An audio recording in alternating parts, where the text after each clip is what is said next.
The best new cars from the LA Auto Show, all the way to the best racing technology from Honda's Performance Division.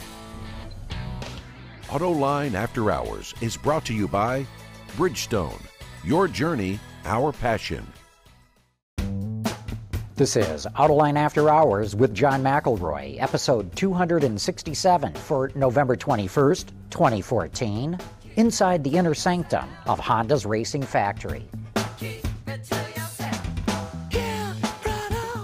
Watch Autoline After Hours live at Autoline.tv every Thursday at 6 p.m. Eastern Time or 2300 GMT. You can subscribe to this podcast for free by searching for Autoline in iTunes, Stitcher, or by following the links on our website.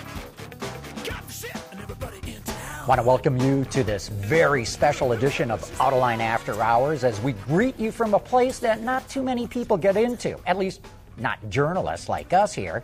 We're north of Los Angeles at Honda's Performance Division. This is where all the cool engines and a lot of other racing technology gets developed. We'll get to more on that in just a moment. Later in the show, I'm going to join a couple of my colleagues back at the Los Angeles Auto Show to talk about what we thought were the best new cars introduced at the show. But right now, we're going to talk with the guy who runs this Honda Performance Division. Steve Eriksen is the Vice President and the Chief Operating Officer, and welcome to Autoline After Hours. Thank you very much indeed. I'm glad to be here. Steve, tell us a little bit about this facility because it's just amazing what you do in this building. This facility is the second facility that Honda Performance Development has had. We moved into this facility in February of 2005. It's about 123,000 square feet. It's considerably larger than our original facility. And we did that, moved into this new facility really to start a new era for HPD, which involved a significantly expanded group of responsibilities in racing. Now, actually, I was here in 2008, and at the time, it seems that you were only looking at developing racing engines for the IndyCar Racing Series. Now, when I look around here, there's a whole lot more going on than that. Certainly is. You know, we another step in our development as a company was to add on a range of products that consumers, motorsports consumers, could buy. And if you look at the breadth and depth of what we're offering now, it's pretty amazing. We've got a couple of racing carts here. We've got, I'm not sure what this engine here, 4-cylinder, is for, but tell us a little bit of some of the different categories that you touch on. Well, we really now span everything from the very grassroots side of racing, very entry-level racing, all the way up to Pinnacle. And it's all done out of this facility, which is kind of amazing. Pinnacle being Indy? Pinnacle being IndyCar and our sports car activities. And you do a lot here. I mean, you design and develop. There's a massive machine shop that I got to go through. Dynamometers. What am I missing here? Yeah, we got the engine shop, build shop, which we're in now. The machine shop, which is next door to us. There's QA lab. There's materials lab. We can test any part of the engine independently, so you can test it as a sub-assembly all the way up to a full engine, and it's a pretty complete facility overall for doing not only the Pinnacle work we have to do, but in developing the products that we offer to the everyman that's out there racing. Yeah, and your quality assurance, I saw that it's not just the parts that they're looking at. It starts with the very materials that come in here, and you know, through electron microscopes and all that kind of thing that's going on. You guys really get down literally to the molecular level. That's absolutely true. We often cross-section components, and we'll look at things in micrometers, you know, and it's that kind of attention to detail that's necessary to achieve reliability and performance like we do. How does this fit into the rest of Honda? I mean, I understand you're doing racing things, but I got to believe you guys are not operating here to lose money. How do you make money at this place? Well, there's kind of two sides to our business here. One side is the commercial side, which is focused around supporting motorsports enthusiasts that run Honda products out in the field. And the other side is really about Pinnacle level racing for the purpose of promoting Honda as a brand and Acura as a brand. So it's a mix there, and the Pinnacle stuff is definitely not for profit. I'll tell you that. But let's talk a little bit about that, because coming up in Indy Racing are these new Aero kits. Tell us a little bit about that and what you're doing here with them. That's a pretty big deal. It's going to be a step change in IndyCar racing. It's something that's never been done in IndyCar racing in this manner before. And essentially what we're doing is we're taking the spine of the Dallara chassis and we're clothing it in all new aerodynamic surfaces. So the performance change in the car is going to be fairly significant, I think. So fans will now easily be able to distinguish between Honda-powered or Chevrolet-powered racing cars. Yep. And So, will it vary from team to team, or is it going to be a kind of a standard Honda kit? It'll be a standard Honda kit. All the Honda teams will buy that kit from us. It will be distinctive. You'll recognize the Honda different from the Chevy. We've got a fairly open set of rules, so it's in some ways it's more open than Formula One in the aerodynamic side of things. So I think it's going to be quite exciting when people get a chance to see it unveiled for the first time. And that's coming when? January or something like that? Yeah, probably January timeframe. The Aero kit gets homologated January 18th. Okay. And that's the date when you present your designs to IndyCar and say, this is what we're going with. Uh-huh. At that point, your fate is sealed, and that's what you're going to be running. So it'll be interesting. Now, you don't have a wind tunnel here. How do you do that development? You know, we've got a development process that we utilized on our sports cars, the Le Mans prototype sports cars, which spans all the way back to 2006. And that process involves creating the product in the virtual world. So you use CFD, or computational fluid dynamics, to assess a particular design as if you were in a wind tunnel. Mm-hmm. And when you reached a point where you're satisfied you've got something you'd like to test in the real world, we would then create the full-size parts and test them in a full-scale wind tunnel. We don't own one, but it's easy to go rent one out in North Carolina. It is, and as I toured the facility too, I saw some of the scale models that you've done for that series. Yep, we've traditionally used the scale model approach and did so right up through 2007, 2008. And at that point, unexpectedly, we found that the development in the virtual world had surpassed the speed at which we could do development using scale models. Unbelievable. Yeah. Do you think we'll ever get to the point of never using a tunnel? Probably not. No, you always need that for correlation. You got to ground, you got to check that you haven't made a mistake there. And so that's the correlation. And the advantage of being full scale is you don't have to deal with some of the scale model effects that happen. You know, the Reynolds number effects and things like that that could affect the real results. Full scale, it is full scale, and it's real. You said that the rules for Indy might be even more open than it is for Formula One. Mm-hmm. Can you give us some examples of that? Well, for instance, the rules regarding the front wing, basically we just have a box, and within that box you can put as many aerodynamic elements as you can dream up, of any shape. As long as it fits the box. As long as it fits in the box. So that's pretty open. It is. Formula One, of course, has always been considered the pinnacle. But right now, to my eye, and I think a lot of fans, the cars are ugly. Mm-hmm. Is there any consideration at all to the aesthetics of the aerodynamic tweaks that you're going to do? As a racer, I would say no.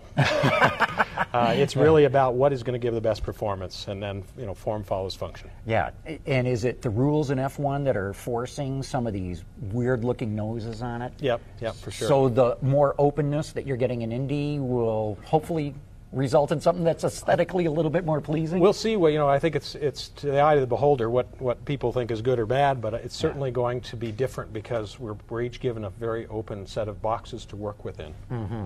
So it's going to be fun. And then going back to how much will any team be able to tweak what you give them, or can they? What they'll be able to do is to select from the range of components that we've designed and decide which of them to apply for a particular race. So the kit includes all the possible components for all the different types of tracks that IndyCar races on. And then the team will be provided with information from the testing that we've done to show what the forces are for various components on the car. So we'll see more of a difference visually in the cars as they go from ovals to road courses to street courses. For sure. Very interesting. Let's move on because talk about your involvement with the new Acura TLX GT. That's another really exciting program. When American Honda was getting ready to launch the new Acura TLX, they said, we would really like to reinforce the performance image of that car because it's a great performer, and we want people to immediately identify that. So they tasked us to create a all-wheel drive GT twin turbo V6 TLX that is just phenomenal. To race in which series? World Challenge in the GT class. Mm-hmm. So we're up against the very best sports cars and GT cars out there in the world, and it's a pretty exciting project for us. So can you give us any inside information as to what you've breathed into this car? Well, it's if you get a chance to see it, one of the first things you'll notice is if you look under the hood, the engine isn't there. And the reason for that is that the engine's been pushed back to accommodate the front portion of the four-wheel drive system. So it's already more of a mid-engine car. Yeah, it's right near the driver now, just under the dash. So it's quite an interesting car to look at. And with all-wheel drive, it's going to have lots of traction for the launches because they do standing starts in that series. Oh, awesome! Yeah, that's awesome. That's great. And at the LA show that we've just been at this week, they also introduced the new ILX, and they talked about the racing version of that. What can you tell us of your involvement there? Yeah, that's another exciting one. The Acura ILX, is again with this new model change they've made, is really going to be an exciting performance vehicle as well. So they've asked us to look into what category we can go race that car in. So we're in the studying phase right now. Very interesting. You've got a simulator as well, and I'm hoping that we're going to do a whole Autoline After Hours at your simulator. But give us a taste of what you're doing there and where it is. Yep. The Driver in the Loop simulator, as it's called, is located in Brownsburg, Indiana. And we set it up there as a satellite facility of HPD. It's got to be near Indy then, Yep, right? yep, just very, very close to downtown Indy. And we set it up there specifically to be close to the majority of our teams, because the Indy-based teams are on, most of what we've got in our lineup. And that simulator is the same technology we've been using on our sports car program since 2007. So it was a proven technology. We began doing some testing to see if it would apply to the unique characteristics of IndyCar racing, like racing on a super speedway. And after about a 1.5-year study, we found that it was applicable. And so we made the investment to bring that out to where the teams can get the best benefit out of it. And how much simulation do they do? Every single track, or they get a basic setup for the season, or what? It varies by team. So different teams use different approaches. For instance, in the sports car era, a team would go in and they would do a day's testing before each race on that circuit in the virtual world. And then after that race weekend was over, they'd come back and do a half day to recheck the settings they ran in the real world and make sure that the simulator was still agreeing with what they were doing. So, each team is using it a little differently. Some of them use it for circuit familiarization. Some of it use it for driver training. There's a lot of different means to use that tool. Speaking of sports cars, as I toured the facility, I saw your Le Mans winner. What are you doing in the sports car era? Well, we've got an exciting, it's an exciting time for us because not only have we got, an updated engine coming out in IndyCar, we've got Aero kits coming out in IndyCar, but we have a brand new LMP2 coupe.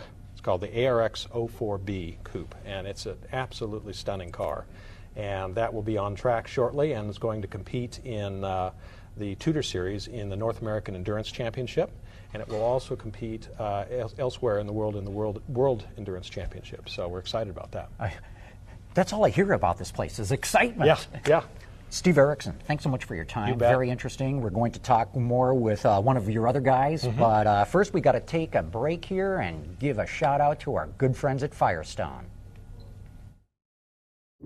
Introducing a car company that's never made a single car.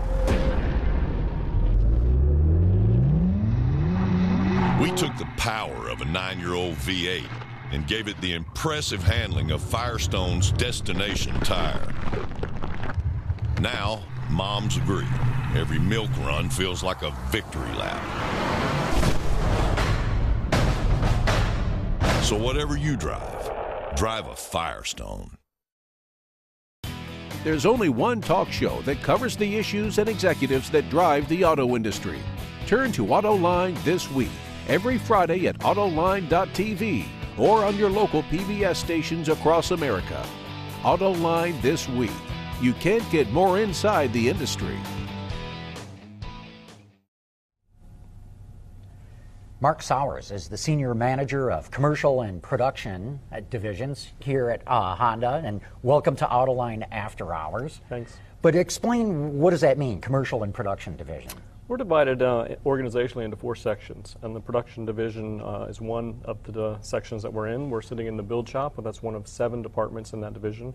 And then the commercial division is the entity that handles our sales to our grassroots racers and amateur competitors. Talk a little bit about that, grassroots racing, and what Honda's doing in that area. A lot of people enjoy Hondas, not just at the pinnacle level of the sport, but your weekend warriors. And so what we're trying to do is offer racer support through our Honda Racing Line program and a variety of products, depending on the track that's in the neighborhoods closest to them. Mm-hmm. So, and what kind of racing would that entail? It starts at the youth level, karting. We've got a GX50 kart product right behind you for a shifter kart. And then it goes all the way up to the more sophisticated open wheel classes at that level, SCCA Formula Atlantic, Formula F racing. There's Pro Series. There's also club racing in the SCCA as well in the United States and Canada. Talk a little bit about the karts that we've got here behind us, because one of them's a real serious machine. The other looks like a really nice beginner kart too. Mm-hmm. So the serious machine, shifter kart racing is very popular, and Honda engines have been a foundation of that class of racing, if you will. In fact, the Super Nats are in Las Vegas this weekend, and it's an invitational, large groups of people. Marco Andretti is racing there, as well as people from around the world that are coming to compete. And so we're excited to be part of the karting environment. Whether you're talking at the shifter kart level, which is the serious entity that you're talking about, or those people that are just coming into the class, we have engine products for you. And one of the other karts behind us is a GX50. It's a kid kart.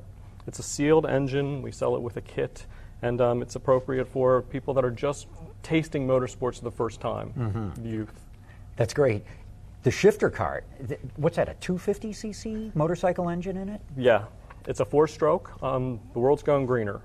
Traditionally, shifter karts have been 2-stroke engines. The Honda 125 is another product that we sell as a kit. But the 250 we're proud of. We've introduced for sale. It's a 4-stroke. We sell it as a crate engine with an installation kit.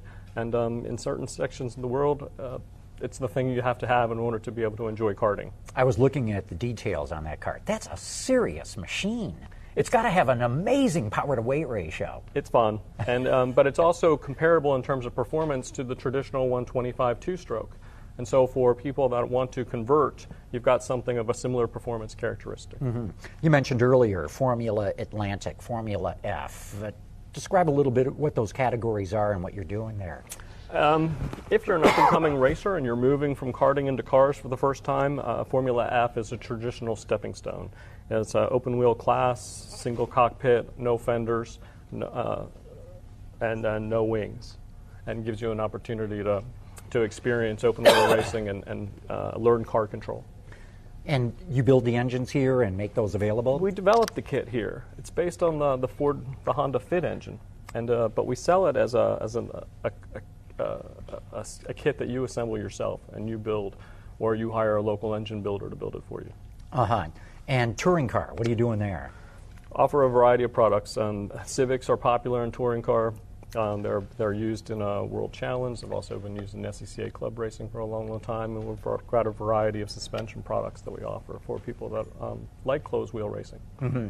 I know in the pinnacle racing, you guys do a lot of tear down, a lot of evaluation, rebuild everything, ship it all out.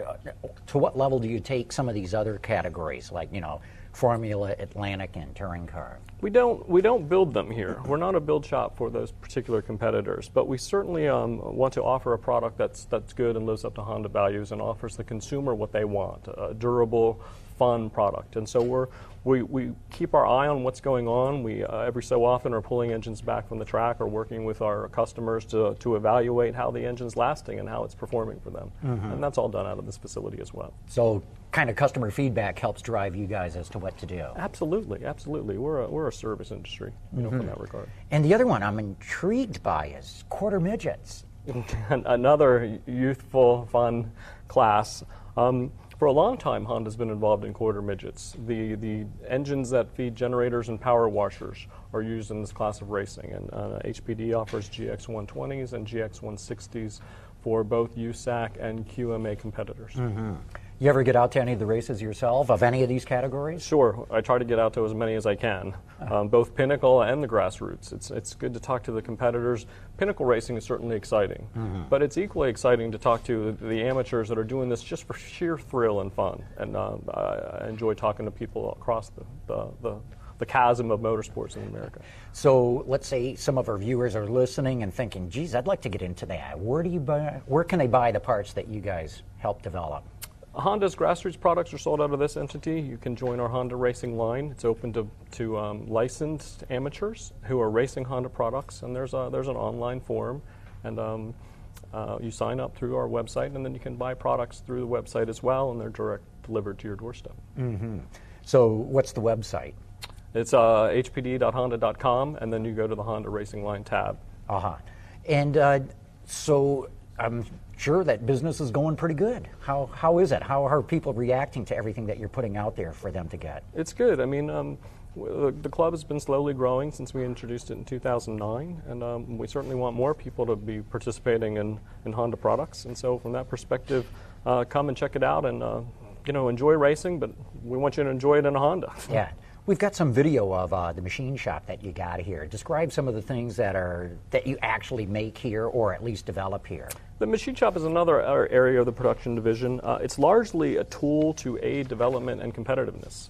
And so we don't make a large volume of products or parts. What we do try to do is, once we've gone through the simulation activity of the R&D process, we might make a couple prototypes and then build those into engines and test them across the dyno to see which ones are working the best, which ones give us the competitive edge in the Indy 500, for example. Mm-hmm. And so that's really what it's for speeding up the development process. And quality assurance, what do you do there, too? It's twofold. You're either working on in-house production parts and processing them as they move through the steps of manufacturing, or you're checking first article parts that come from our outsourced supplier base. Mm-hmm. And so it's an integral part of our quality assurance program.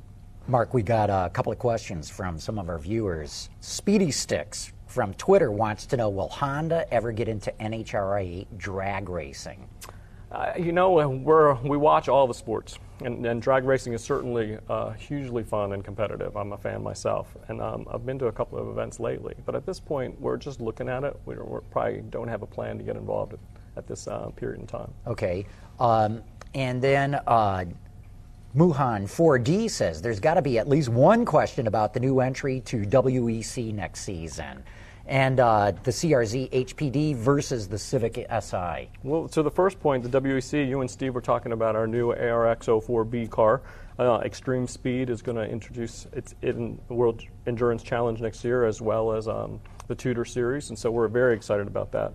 It's closed cockpit. It's going to be fast. It looks the part. And then with regard to the Civic Si or the CRZ, the HPD CRZ kit is an aftermarket kit that you can buy for your CRZ at Honda dealers in North America, Canada, and the United States appreciably. And it's a different beast than the CRZ, than the Civic Si. Both cars are fun. Both cars are sporty. But the CRZ kit is supercharged for a hybrid, whereas the Civic Si is more of a normally aspirated. How's that work? Are hybrid owners that interested in really adding a lot more performance to their car? Well, I think some are. You personalize your car, and hybrid owners are no different. And so for that person that wants something a little more sporty, the HPD kit is something to consider. Mm-hmm. And so do you do any racing? Not lately. But I used to be behind the wheel a long time ago when I was younger, and I loved it. And at some point in time, I'm sure I'm going to get back in it.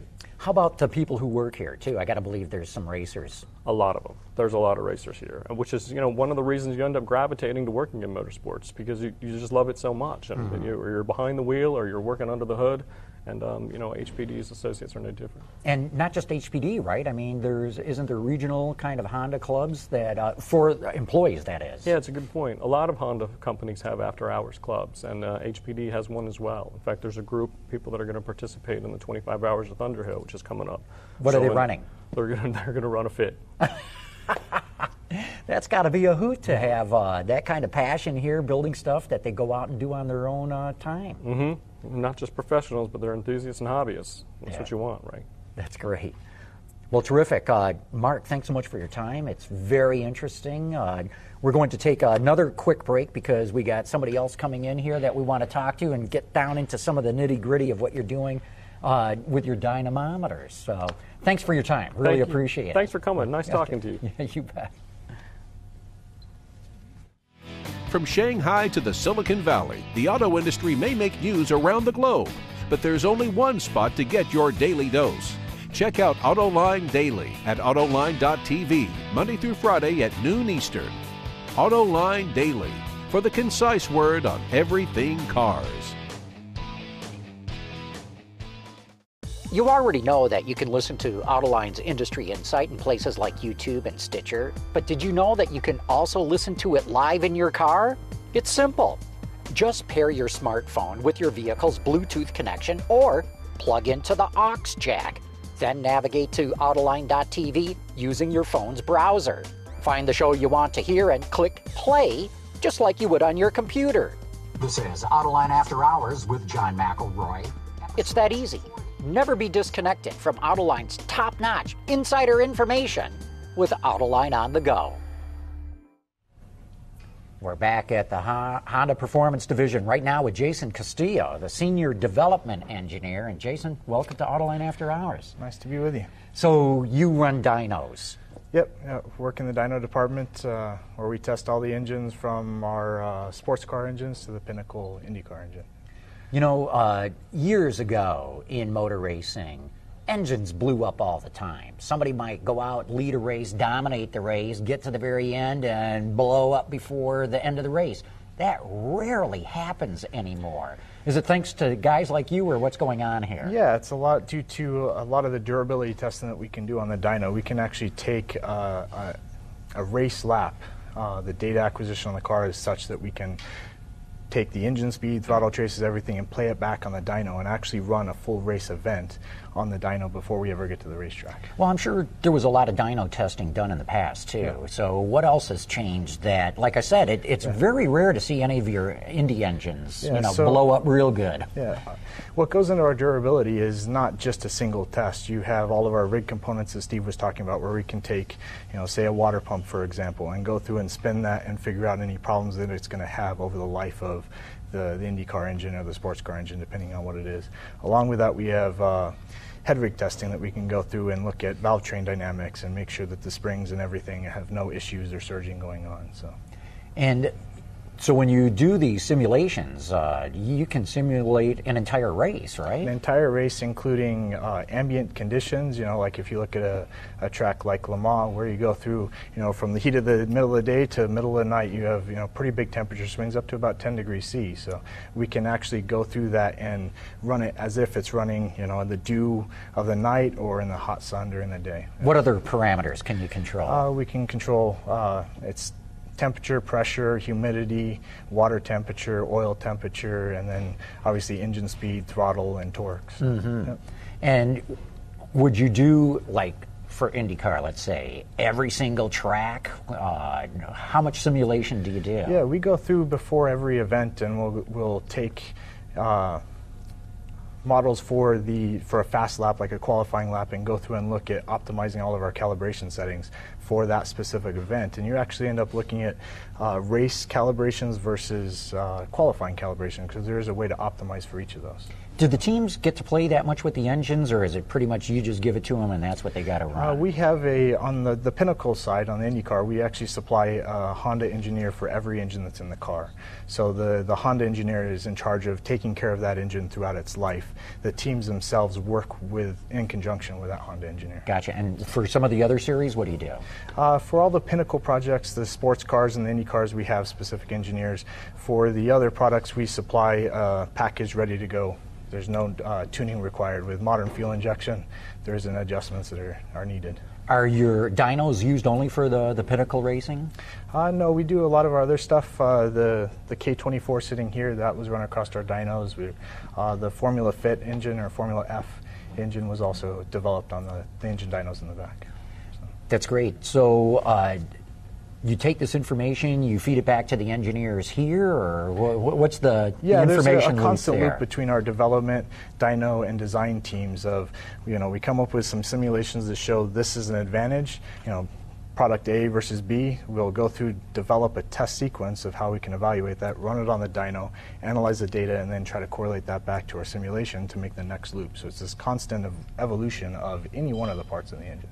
How many dynos and how much are they used? We have 4 engine dynos. Ranging in capability, we have the capability to just put an engine on and run a dyno lap. We also have dynos that we're able to put the full gearbox and simulate tire grip as if it was running on track. So you can actually do predictive analysis on, okay, this engine A makes this, difference versus engine B, and see what that's going to result on track. Do you guys kind of mirror the racing series? When the series are running, they're just flat out traveling all the time. Are your dynos running heavy then, or is it now in the off season we're getting ready for the next season where you're really busy? It's pretty much consistent the entire time. We're all year long, bouncing off the rev limiter all the time. So during the season, it's the type of testing that changes. So during the season, you're looking at, okay, what's the next event, and preparing for that event. Whereas during the off season, you're looking, okay, what are the lessons learned from the previous season, and how we're going to apply countermeasure to those the season coming forward. How much do the racing teams, get involved in the dyno testing, or do they not? The dyno testing itself, not so much, but as far as their feedback into how the product performs is pinnacle in any of our changes that we make. So after every event, we'll go through, sit down with the drivers, get their feedback on what they liked, what they didn't like, and then come up with a test plan for how to prepare better for the next event. When you do these simulations then, do you have to do different simulations on the dyno for different driving styles? Yes, you definitely do see a big impact on driving styles, and we've got several tools to be able to adjust for different drivers. So that can actually be done on the track while they're running. So, how do you distinguish between them? How do you know that, this is a Pagano setup and this is a Ryan Hunter Ray setup? You can definitely tell. It's generally the biggest thing you'll see is the way they apply the throttle and then the way they go back onto the brakes. But throttle application is more of an art when you start looking at all the different drivers, a Ryan Hunter Ray versus Simon Pagano versus a Graham Rahal. They all, when you get used to looking at the data, you can pretty much distinguish which driver it is. So you can probably tell just by what dyno is running who they're simulating. Yeah, if we're looking for a specific driver, you'll see it. That's real good. Jason, thanks so much. Very interesting, that what you're doing with dynos there. Really appreciate your time here today. Thank you very much. Good. Hey, now we're going to have a change up here. We're going to run on over to the Los Angeles Auto Show because, as you all know, they've been introducing all kinds of new cars at the show this week. And I sat down with a couple of my colleagues, and we talked about what we thought were some of the best cars at the show. And here we are on the floor of the Los Angeles Auto Show. And joining me is two of my colleagues and fellow North American Car and Truck of the Year jury members, starting with Joni Gray, the content editor for Autobytel. And we also have Aaron Gold, veteran car reporter, writing for About.com. In fact, he's the cars expert. At About.com. But Joni, just for those who don't know anything about Autobytel, what's the thumbnail? Autobytel is a car buying site. We get you right to a dealer. When telling you about the car you want to buy, get you right to a dealer, get a lead, buy a car. But you've been in the business a long time, yes, too, right? I've been with lots of other LA Times, in the last wasn't 15 years. LA Times as an automotive editor at Kelley Blue Book. I was the first editor of Kelley Blue Book. And Auto Trader, who now are joined together. Cool. So you know enough about cars that we want to get into your opinions about what you've seen here at the show. But let's talk to Aaron, too, because for those who don't know Aaron, tell us at least about what's a cars expert. Well, it's an expert about cars. About.com is a site that we cover about 1,000 different topics, and for every topic they find a really passionate expert in that topic, and they look for real geeks like me, and so I do the car side, part of a very good autos channel that we have. So what got you into the whole car business? Oh gosh, I think it started when my stepfather sold a used Plymouth Scamp to my mother. He was a dealer. That's how we were a legitimate car family. And I spent all my time at a used car lot, and just ever since I've always been fascinated with things that move, and I just love cars. Plymouth Scamp. Now there's a name I have not heard in decades. Mm-hmm. That's great. So we're at the Ford booth. Ford's got some pretty interesting things here. I thought the most important unveil at the show, though, is the new Explorer. Aaron, you got the mic. Let's start with you. Yeah. What's your take on the Explorer? I thought this is really interesting. You know, I think a lot of people have had kind of issues with where the Explorer has gone with the last redesign, because it was such an iconic, you know, it was really the car that kicked off the SUV, you know, kind of the SUV market. I really like the new Explorer, especially from the inside. I've always thought the styling was maybe the weak point. I knew a lot of people who said, yeah, I didn't like it. I started to like the Explorer a lot when I sat in the back seat and started crawling around the trunk. It's a very, very well-packaged vehicle. I really like the way the new one looks. I think it actually reminds me, it's blockier, it's a little more upscale. It reminds me more of the original Explorer. I like the way I like what they've done with it. Okay, Joni, I'm dying to hear what you think about it, too. You know what? The Explorer is a great SUV, and all they have to do is show that kicking behind the trunk, and the trunk opens, and I just go, oh, yeah, I want that. Where you sort of wave your foot underneath the back bumper. And there's a lot of technology on it. It's just, it's solid, you know, it's leading edge. And for Ford to do that with the SUV is appropriate because that particular car is so iconic. And I do love the grille, the way it wraps around, just the wraparound glass. It's going to be one of those striking cars people see on the road, and they're going to say, I got to have that. See, I think the styling's taken a little bit, I don't want to say a step backward because I don't want to criticize it, but it looks, you know, not as avant-garde. The current one out there, somebody described the way the grille looks as like an electric shaver. And boy, you know, when I heard that description, I thought, boy, they've got that. But now they've gone back to more of a traditional kind of grille on the vehicle, and I actually think it's going to work from the way the public sees the thing. Yeah, you know, normally I don't like when an automaker takes a step backwards, but I think in this case it kind of had to happen. You know, I think this new blockier look that they've given, we keep looking over our shoulders at it. I think that I hate to use the word presence because it's such an overused car design cliche, but the new one has more presence and it needed that. That soft front end, you know, it just didn't, you know, kind of identify it as a Ford truck, even though they probably don't want it to be thought of as a truck. I think this is one of those cases where stepping backwards was probably a smart move. Oh, I got to mention, too, the seats, and these seats are showing up in a lot of Fords and Lincolns. They are unbelievably comfortable, and that might not seem like a highly technical issue, but I'm telling you, when you're in as many cars as we are, and sometimes you hit those seats and you're just like, ow, you know, I could never go an hour in this car. These seats are like the old Cadillac couches. they aren't that way floppy looking, but they feel just so wonderful. In fact, didn't Ford say this is the softest leather they have ever put in any vehicle at any time? So, yeah. I just want to know the chemical test that gives you the softness index. You know, where do they say it's 0.3 Aaron, it's like squeezing the Charmin, you know? Yeah, it's like, the Charmin test. Just Maybe that's what it's 0.34 millicharmins softer than.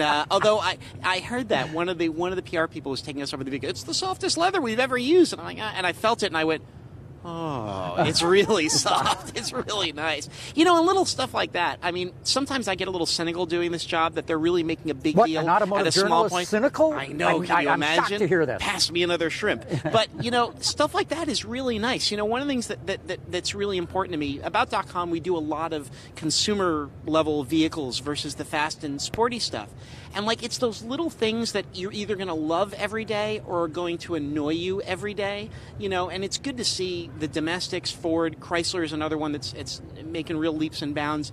Like, just remembering the little things that we touch and feel every day, that's what makes a car, you know? If it drives well, you know, that's great for the first few weeks, but sitting in that soft leather when you're stuck in traffic on the 405 like we do, averaging 3 miles an hour, just to be able to go, you know, is really nice.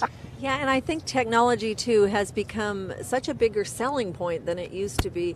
I mean, Ford was a pioneer of that. But, you know, people have such a tough time nowadays differentiating between cars. There's 340 some odd cars that once you get into the market, you have to filter through. And it's these rumors and things they hear about tiny features like the kick under the thing to have the trunk go up. Those things sell cars, you know, whether we think, oh, yeah, we've seen that before. that's the kind of thing you hear about, you see your friends have, and you say, oh God, I want that car with that. And now the technology has leapfrogged so much that, you know, today's buyer is just absolutely, you know, that's kind of the focus of them, as long as they like the way the car looks. And, you know, that, as we deal with mainly car buyers, so we know that, you know, that stuff matters. Okay, let's talk more about the way cars look, because I really want to ask you guys what you think about the Audi concept here called the Prologue, which is setting a whole new form language, to use the designer jargon. Aaron, what's your take?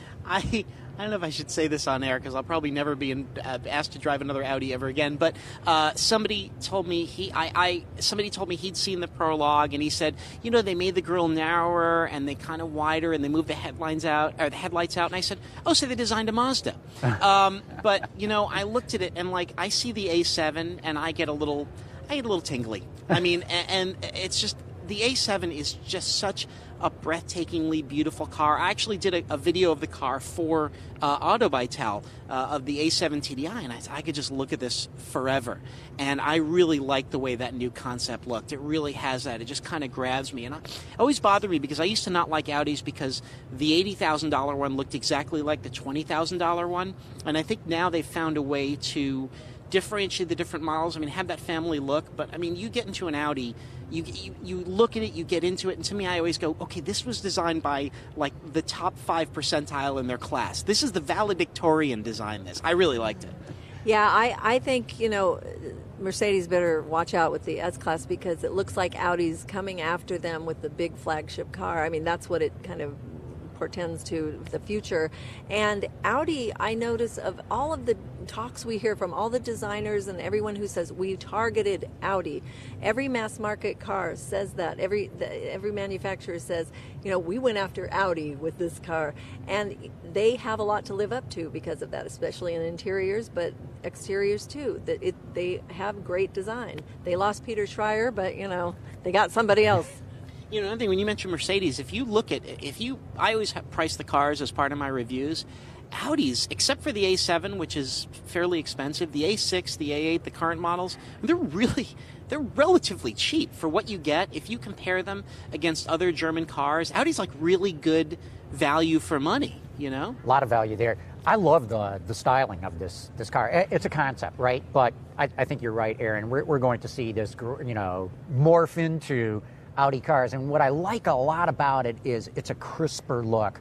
Audis to me have been a little bit soft in certain areas, especially when you look at the A3, the A4, and like this one's got sharper, crisper lines to it, and I like seeing that. And I love how the old Audi, you know, was more beautiful. It seemed like the more beautiful car. Then all of a sudden, about, I don't know, 5 years ago, I called it kind of butch. You know, they kind of butched it up. So big, hunky, you know, lines. Where this harkens back to the old Audi that, frankly, women loved because it was like a beautiful design, a beautiful piece of clothing, or a beautiful jewelry, you know, or jewelry. It had a feminine style to it, and you know that I know is the death of all cars because most buyers are men. But no, that's not true. Most buyers are women. Well, you know that's okay. I mean, we'll save that for another debate. Hardcore registrations counted. Right. But anyway, yeah, I like the fact that it's thinning out. You know, that the bumpers are thinning out. I don't know if that's actually going to happen, but that concept certainly shows that. I'd have Audi work on me a little. Yeah.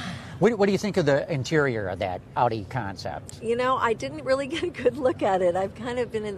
Do you have any? No, I had the same thing because the crowds around the car. Yeah. There was no, unless I went in with like, you know, with like a machete. I wasn't going to get close enough to the car to get a look at the interior. I mean, you know, when we come, but that, you know what? Seriously though, that says something because when we do these shows, there's always a crowd, but then they move on. Nobody moved on from the Audi. There was just a wall of people that stayed around that car. Okay, from pure luxury, let's go to not quite the bottom end of the market, but close to it, the Mazda CX-3, this little crossover that they came out with. I found that really fascinating. You know, I like Mazdas a lot. I really like the way they drive, and I'm intrigued by this new size, these new small, really, really small CUVs.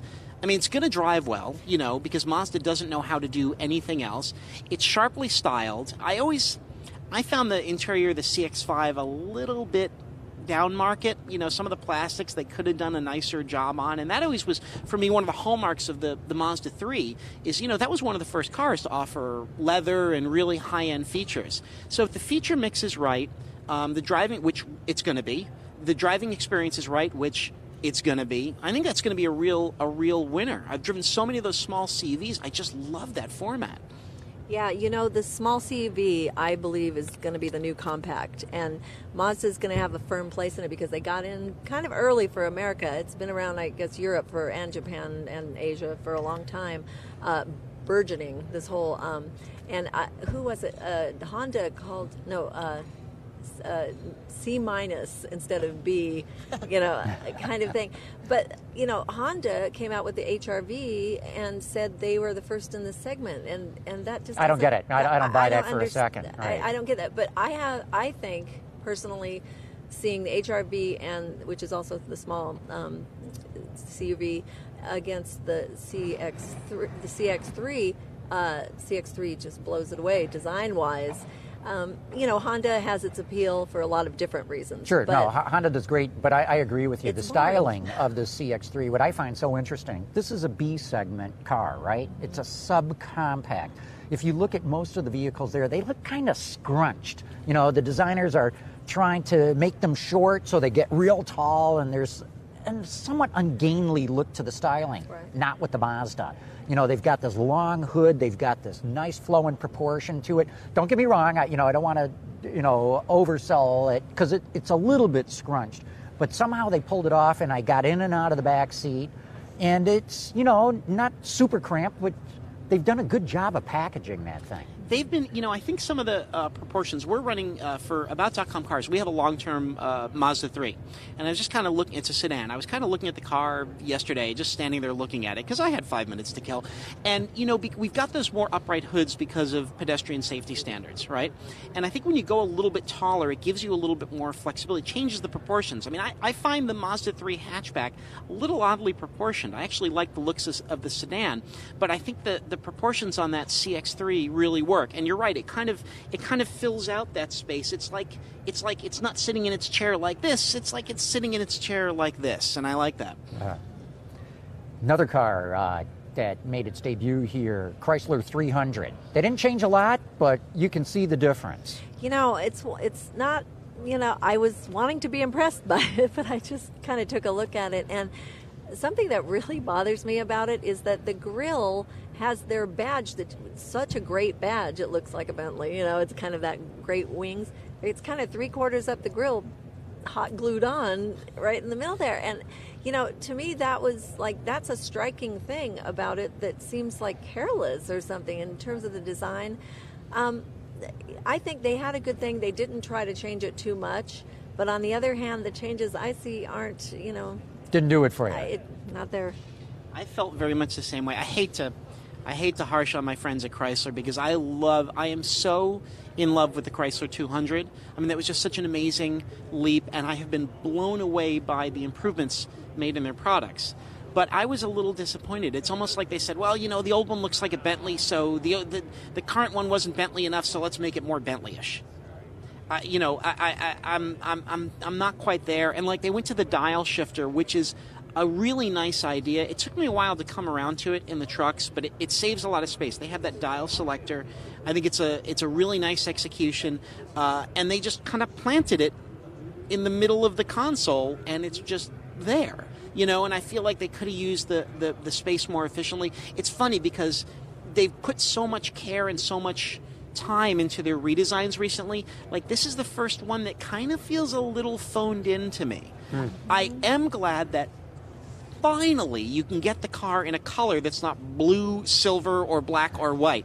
In the S, they're going to have the red, which will be nice. And I have to say, I think the driving's going to be good. I drove the 2015 Charger recently, and there is a product line that from the base model to the top is spot on. So I know the 300 is going to be great to drive. I think I see what they're going for. I think they have to address that in the next redesign. See, what I think is going on here, too, is that when the 300 first came out, I went, whoa, look at that grille. That's way too big. Well, that's why people bought it. They love that big, bold, blingy look.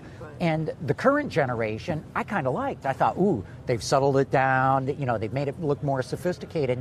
Hasn't sold as well. And now they're going back to the big, bold grille, which to my taste is not what I would want, but I'm not a 300 buyer. I think maybe they know their customer. Maybe. We'll see how it sells. That could be. And that car really doesn't have any competition per se, you know, in the price point it's at and the size. People that like it, love it, and they buy it, you know. I don't think they're going to have any trouble selling it to their regular customers. No, I think so. You know, I have this thing, it's funny, because I'm so tired of cars that look alike. There's a lot of cars that are, you know, questionably designed. The Nissan Juke is a great example. I love the Juke just because finally something different. Totally agree with you. I totally agree. It's awkward. It's quirky. I like it. Yeah, exactly. And you know, the thing is, it's funny. I think the same way you do that the 300 doesn't have competitors. Well, technically, the 300 does have competitors, but because it so differentiates itself, we don't think of them. You know, nobody considers them. I mean, the Buick LaCrosse, you know, the Lincoln MKS, an Avalon, and a Lexus ES 350, like they're in the same price range. Seriously. Yeah, the 300 is like, you know, I grew up in New York, you know, with guys who are like, hey, get your go over here, you know, and the you know, Avalon is like, oh, I will take you to the supermarket, and the 300 is, hey, let's go bowling, you know. I just love that. You got to see the BMW video he did with the big chain necklace. He was the BMW buyer. It was a BMW man. But yeah, you know, it does stand out, and it's what I think Lincoln should have done. Is go kind of all the way out, you know, go crazy and very kitschy. Interesting. I mean, you know, they have the design up here. It looks like Mad Men. Why don't the cars have that kind part of their display? Looks like the Mad Men set. Yeah, right? It looks like the Mad Men set. Very, very 60s and so. You know, with the Chrysler 300, you have some sort of, you know, out there thing, and it's selling. You will know the new one when it drives down the road. You will go, what the hell is that? It's got to be a new Chrysler 300. Yeah. So from that standpoint, they nailed it. They got that right. Yeah. Hey, another thing I want to get your guys' reaction to, fuel cells. You know, we're seeing more fuel cell talk at this auto show than I've ever seen at any auto show. Any reactions to that? How much time do we have left? No. Not enough, apparently. Right. Yeah, I have driven fuel cell cars. I have really enjoyed fuel cell cars. I actually got a full week with the Honda that was a few years ago, the FCX, and I know they're changing.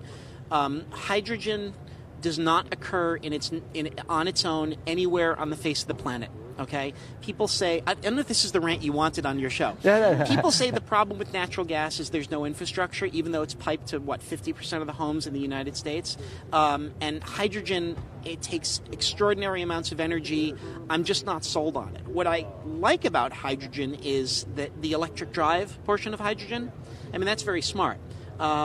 Generating electricity to spin the wheels is a wonderful thing. I'm really not sure about the fuel infrastructure. You know, years back, I think President Bush once referred to hydrogen as the holy grail of alternative fuels. And I was on an electric car group studying up for some articles that I was writing, and somebody pointed out, you know, the whole thing about the Holy Grail is man can never get a hold of the Holy Grail. Maybe the president was telling the truth. Yeah. That is a very good analogy, because it seems the Holy Grail, because it's water. There's water dripping out of the day when cars can fly and water is, you know, fueling our cars.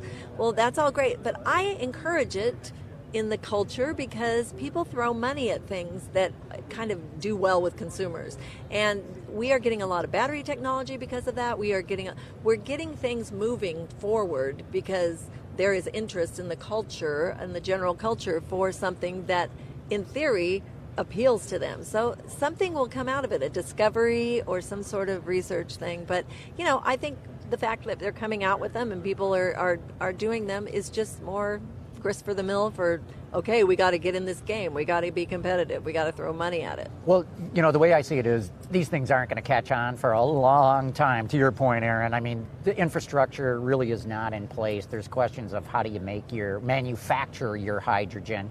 But, it's important to note that here's a show where, Toyota, Honda, Hyundai, am I missing anybody else?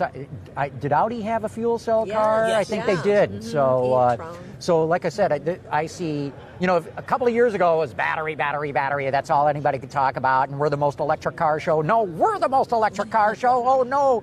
And now, we're starting it off with hydrogen fuel cells. So this is a turning point for auto shows that we're seeing more of it here. And LA, LA is always identified as a green show. I mean, this is a lot of the emissions and fuel economy saving legislation comes out of California. Easy for you to say. Yeah. I was educated in New York. Hey, what do you want? Hey, hey, fill it up. We're expected to kind of lead the nation, and in many ways, we have. And our emissions technology has done wonderful things for the skies of California. I didn't grow up here, but my wife tells me the difference in 20 years, because we had a friend saying, has all this emissions technology really made a difference? And she goes, yeah, you couldn't breathe here 20 years ago. So, what's always important is, especially now when gas prices are dropping, I've seen numbers on signs that I haven't seen in months and months and months, and years for me. Yeah, it's really good, and people tend to forget, but we have to remember, I mean, I know it's open to debate whether or not petroleum is a finite resource. I happen to think that it is, and the fact that we're looking to alternative fuels is important, and that is part of the job of the LA show, is to remind people there's other ways to make a car move besides, dead dinosaurs. Yeah, that's right. Well, that's why I say I think it's significant that, we're seeing so much talk of it. Some analyst came out last week saying that Toyota's probably going to lose something like $62,000 on every fuel cell car that it sells. And when I say sell, that's a little bit of a misnomer, because it's not like these things are going to be in Toyota dealerships all around the country. It's going to be on a highly selected basis that anybody is going to get a chance to be able to lease one of these things from a car company. But it's got to start someplace. It may as well start here, and that's why we're talking about it. But here in LA, to swap subjects, I know we're probably wrapping up, but it's connected car and autonomous car that has kind of taken the stage away from all the alternative fuels, don't you think? That's a great point, and that's worth a whole nother show unto itself, because this connected car technology. I saw Larry Burns recently. He's the ex-head of R&D at General Motors. There's this great connected car project going on in Ann Arbor, Michigan. They've modeled the whole city. They think they can meet all the mobility needs of everybody in Ann Arbor and get rid of 85% of the vehicles. So you want to talk about reducing emissions, improving fuel efficiency, and the like. Wow. I mean, and this is a big threat to the auto industry, too. Yes, and that's why I say this is probably going to be worth a whole nother show at some point. But it's that inner car communication is really, we obviously, a lot of people talk about autonomous cars. When are autonomous cars coming? Well, here's the problem with autonomous cars is currently cars are fairly autonomous. You can buy a car with adaptive cruise and drive-by-wire steering that will identify vehicles in front, maintain a set distance, look at lines, steer itself down the road. The problem is it only knows its immediate what's going on in the immediate area. What a human being can take into account a whole scene, a whole scenario. When cars can begin to do that by communication, I mean, that's important. And even if it doesn't mean the cars will necessarily turn into robots, but it will make us so much safer than as drivers when our car is aware of what's going on around us as well as we are. Yeah, and like I said, that's worth a whole nother show unto itself. But I want to thank you two guys. This is so great getting your opinions and your viewpoints of what's going on at the LA Auto Show. I want to thank you both for taking the time. Thank you very much for having us. Thank you.